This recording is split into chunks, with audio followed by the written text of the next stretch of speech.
exposing my unemployed boyfriend's lies at Thanksgiving. He painted me as a gold digger to his family, and now he's losing everything. This Thanksgiving has been eye-opening, to say the least. I walked into dinner tonight with a boyfriend, and I think I may be walking out as a single woman. I'm big on journaling, so I just excused myself to the restroom to write this out and collect my thoughts. Let me explain. My name is Cassie, 23, and my boyfriend's name is Jason, 27, male. We met in college 5 months ago, and he moved in with me about 3 months ago. I know that might seem fast to some people, but Jason treats me better than anyone ever has. From the day we met, he's always showered me with love and has made me feel like the most special person in the world. My love language is words of affirmation, so he's been absolutely perfect for me. Also, I fought until tonight. I didn't realize he's also a big, fat liar. This Thanksgiving dinner was kind of a big deal because it also happened to be the first time I'd be meeting Jason's parents. Of course, I was nervous, but he assured me that they would love me. I was feeling pretty confident about the whole thing until Jason said something unexpected on the car ride over. "Hey, Cass, if my parents ask, please don't let them know that I'm in between jobs right now. I just don't want them to worry." I was a little taken aback, but I agreed. I understood him not wanting to have his parents pry, but the truth is, I've been starting to get a little worried about his unemployment as well. Jason got laid off from his job a week after he moved into my apartment. It was really hard on him because he'd worked really hard to get that job as a junior software engineer for a large firm. He started putting in applications to other companies, but so far hasn't gotten past the interview for any of them. Prior to him moving in, we had agreed with split rent and other expenses 50-50, but I told him not to worry about it until he finds another place to work. I didn't want to cause him any more stress or having burned through his savings.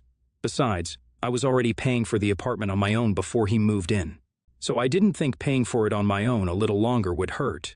My job as a senior copywriter makes me a decent amount of money, definitely enough to cover both of our costs for a while. But now, it's been months, and Jason still hasn't found another job. It seems like the more time has gone on, the more comfortable he's gotten with being unemployed. Most days when I get home from work, he's still in his sweats, playing video games.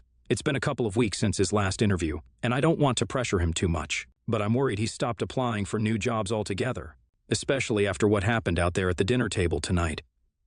When we arrived at his parents' house, I was quickly introduced to his parents, aunts, and uncles and cousins. They all seemed nice enough, but they all gave me a funny look, almost pitying, and I couldn't figure out why. Eventually, we all sat down to eat, and everything was going fine until Jason's uncle brought up work. He asked me what I do for a living. I told him I'm the senior copywriter for a marketing agency. He raised his eyebrows and gave a surprised nod. "How's business going these days?" he asked. "It's going great," I said. "We've gotten quite a few new clients just this month." Jason's mother stifled a laugh through a cough. When she realized all eyes were on her, she said, "I'm sorry, I was just under the impression that your line of work is not very lucrative." She looked at Jason as she said this. I looked at him, confused. He looked like a deer in headlights. Cass does okay for herself," he said, stuttering nervously. His father raised his eyebrows at him. "Really? That's not what I remember you saying when we had to spot you for rent at the beginning of the month." Now I was even more confused. What the hell was he talking about? I paid for rent this month and every other month. "Jason, what is he talking about?" I asked. "He's talking about the fact that the second you shacked up with a high-earning man, you lost all control of your spending," said his mom. "We know all about how you like to blow through your earnings and his as well." There was a long, deeply uncomfortable silence after she said this. For the life of me, I couldn't figure out what she was talking about. But then it hit me. I think Jason has been using me all along. I let out a long exhale and glared at Jason. "Wow, I can't believe you." I quickly explained to his parents that they had it all wrong. Jason has been jobless for months now, and I have been the sole earner in our relationship. Apparently, they were under the impression that rather than getting fired, Jason had just recently been promoted. And then he had at least a nice new apartment and asked me to move in with him. Then he told them that I was a terrible spender and I had blown all of my money, and most of his as well, on ridiculous things to the point that now we couldn't even pay rent. Feeling sorry for their son, they sent him the full amount of rent for that month, urging him to break up with me as soon as possible. I corrected them and said that it has been my apartment all along, and that I had asked Jason to move in only a week before he lost his job. I also made sure to clarify that I am the one who pays the rent, including this month's rent. They were shocked. "Jason, sweetie, why would you lie to us like this?" his mother asked. "And more importantly, if Cassie has been paying for everything, what did you do with all the money we sent you?" his dad asked angrily. I could tell from Jason's expression that he realized he had been caught. There would be no talking himself out of this one. He came clean, saying that he had actually lost his job and has been unemployed this entire time. He insisted that he has been looking for a new job, but nothing has worked out yet. He told them that I have been supporting him. Then he sheepishly admitted that he had spent all of the money they had sent him on online sports betting. At this point, his mother began crying. She excused herself from the table and went into her bedroom and closed the door. It was all just too much for her to handle. Jason's father looked absolutely furious. He said he was so disappointed in Jason and that he couldn't believe his own son would lie to them like this. That's when Jason turned on me. "Damn it, Cassie, I told you not to bring up my work. You know that I'm looking for a job in just a few more weeks. None of this would have even been an issue." I actually saw tears begin to form in his eyes. At that point, just like Jason's mother, it was all too much for me to handle. I quickly stood up from the table and rushed to the restroom, and now here I am, mind reeling, trying to figure out what the hell to do from here. I thought Jason was the guy for me up until just a few minutes ago. He's never yelled at me before. That stung almost as much as being lied to by him. I've never met anyone else who makes me feel the way he does, but was it all a charade? Was he just pretending this whole time so he could use me for my money and my apartment? I'm so lost. I have no idea what I'm going to say when I go back out there. All lies aside, I know that he really has had a hard time since getting laid off. Am I wrong for feeling like I need to dump his ass right here and now, in front of his entire family? I honestly have no idea what I'm going to say when I go back out there. I guess I'll keep you updated. Well, my hunch was correct. I did walk out of that dinner a single woman, and thank God I did. When I came out of the restroom, it seemed the whole evening had fallen apart. Jason had broken down into full-blown blubbering tears, and half of his relatives had already left, while the other half were awkwardly excusing themselves. While I was in the restroom, Jason's father had really let loose on him. Apparently, Jason was receiving more money from them than just the cost of rent at that one time. He was practically getting a monthly allowance from them. His father had said that after tonight, Jason was completely financially cut off. Additionally, until he curbed his online gambling addiction, he didn't want to be around Jason anymore. Jason was not taking this well at all. He was sobbing, begging his father not to cut him out. And once he saw me return to the table, he redirected his pleas towards me, begging me not to leave him, spewing apologies. It was honestly the least attracted I've ever been to a man in my life. It was obvious that Jason was used to being able to con everyone around him into giving him what he wanted. And now that he was losing it all, he had no idea how to function. I told him right then and there that I was leaving without him. I was so thankful that we drove my car that night. I said that he could pick his stuff up in a few days, but other than that, I never wanted to see him again. That was yesterday, and I expected myself to be a lot more upset, but honestly, I'm just relieved.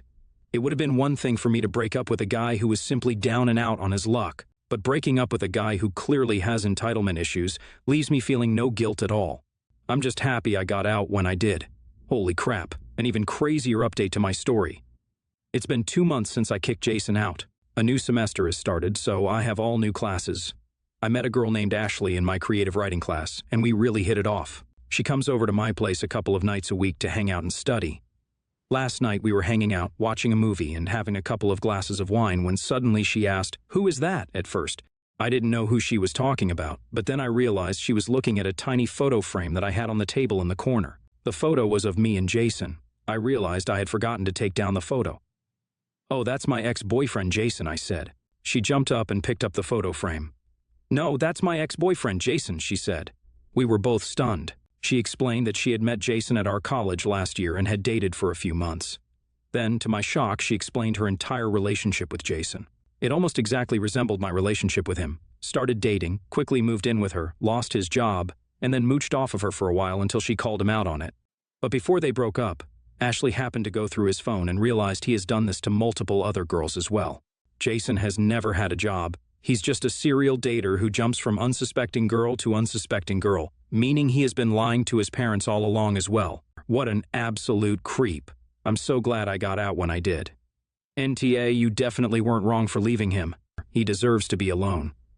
Esh, to be honest, I think everyone is a little bit at fault here. You need to grow a backbone and stand up for yourself sooner and not be so naive. Both you and Jason's father need to be aware of the fact that he has an active gambling addiction and probably needs help.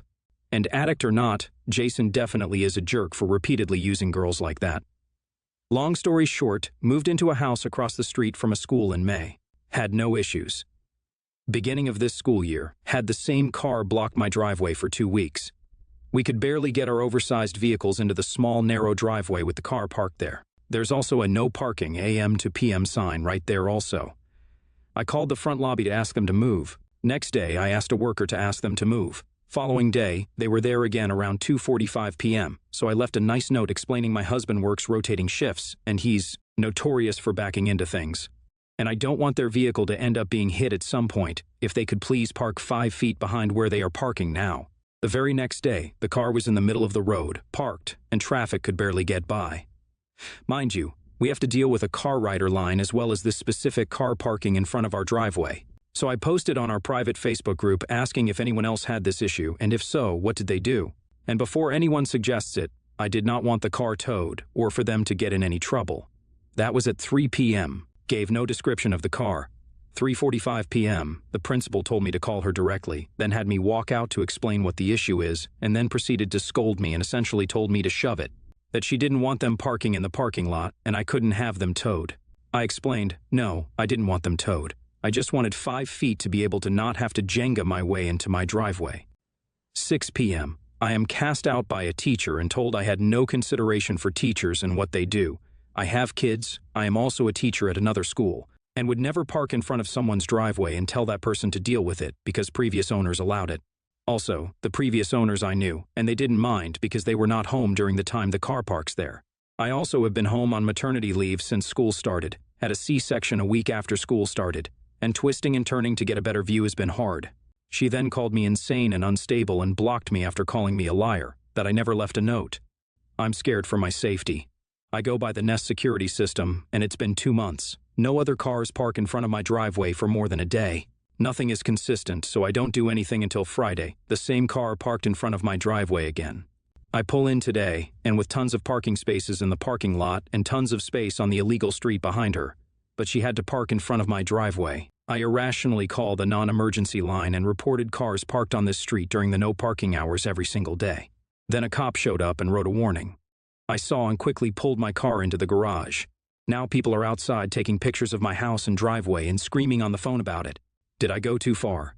I was mad that they got away with cussing me out, and my husband thinks I may have been a little irrational, but it was my decision, and he will stand by it. NTA. We live in a society, people give and take. The first time maybe was an accident, but after that, this person parked in front of your driveway intentionally instead of moving a few feet so you could exit, and have enlisted an army to pile on and gaslight you as if you are the crazy one for wanting to access your own property.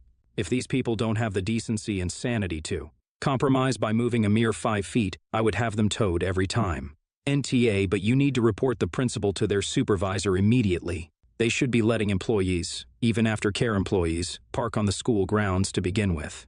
Also, their behavior of not dealing with the situation and being unprofessional needs to be addressed. Same with the teacher.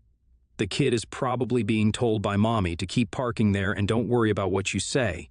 I would immediately, though, speak to a lawyer and get to know all your legal rights, not just make assumptions of what they should be, along with researching what the laws are about parking on public residential streets. Have everything in writing and document everything being said and done, then make a decision on what your next legal step is going to be. I, 35, female, am married to Josh, 37, male. Josh has a child, Nate, 15, male, from his previous relationship, which I treat as my own. My in-laws have decided to visit us and stayed with us for 2 weeks as we have a bigger house, and they live on another end of the country. I didn't mind that as I assumed I would be working most of the time. I currently work from home as recently my anxiety has been through the roof due to something that happened in the office. However, after the first few days, I discovered that my in-laws are way too much for me to handle right now in my current state. They are very talkative, demand attention all the time, including while I'm working, want to spend time as a family 24/7, and give unsolicited advice on everything. Each of them is also incredibly picky what to eat, so the easiest option to accommodate their pickiness is to order a takeaway, which is something we have been doing for a week. Unfortunately, my in-laws are also too much for Nate. He absolutely hates their company as they wouldn't shut up about his personal life and keep asking questions. I have managed to avoid them by locking up in my office for the last week and gaming after office hours while saying everyone I'm very busy at work and pretending I'm working. I need to relax, and their presence affects my mental health too much. Seeing Nate in the same situation made me suggest for him to do the same. And then both of us can sneak out somewhere later in the evening and during lunch for food, which he agreed to. So he told them he has an important school project, so after school he can spend time with his friends without being nagged or just read or game in his room instead. Well, my husband has discovered what me and Nate have been doing after some pressure from my in-laws, and my husband Nate said it was me who suggested this as he was feeling overwhelmed with all the attention. Yesterday, Josh, my mother-in-law, and me had a big argument about it, where both Josh and Jenna, mother-in-law, said I shouldn't teach Nate bad behaviors and what an a-hole I was for playing games instead of cooking for them. I have reminded that we have plenty of takeaways in the fridge and some of the meals I made on the weekend that just required to be put in the microwave, but I'm still a bad guy. AITA. NTA. House guests are like fish, they begin to stink after 3 days. 2 weeks is an incredibly long time for you to have to babysit your spouse's parents. By the way, what's he cooking for them? NTA. If the family is staying, they are not guests. They are not there to be waited on by you as if you were their servants. Why don't they get organized, go out and buy the ingredients, and cook for you? After all, you're the one working to provide them with free accommodation.